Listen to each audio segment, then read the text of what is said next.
Recording by Sargam studio. छोड़ देना गे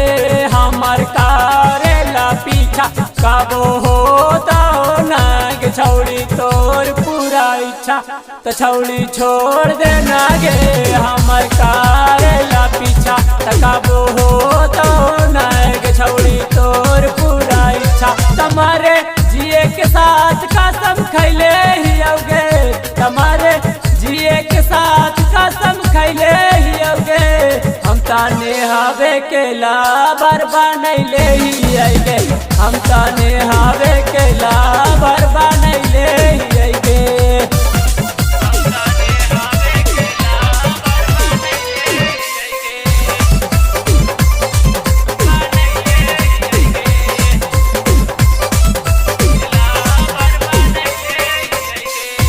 तोरा से कहियो दिल के बातें साच गे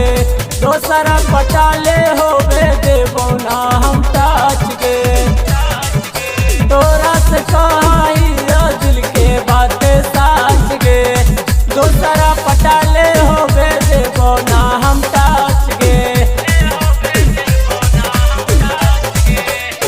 तोरा जैसन कईगो के घूमैले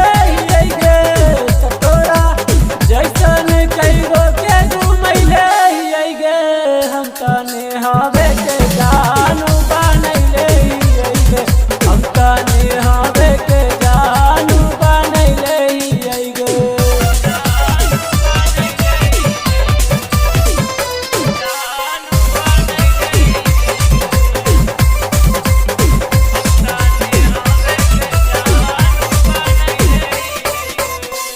मिले तो नजारा दिल में अभिषेक बिहारी के दिल में बसैले है कौने हवा कुमारी के मिले तो नजारा दिल में अभिषेक बिहारी के दिल में बसैले है कौने हवा कुमारी के दयानिल अनमोल के बातिया बतैले अनमोल के बतिया बतैले गे हम तने हवे के माऊगी बनैले गे हम तने हवे के माऊगी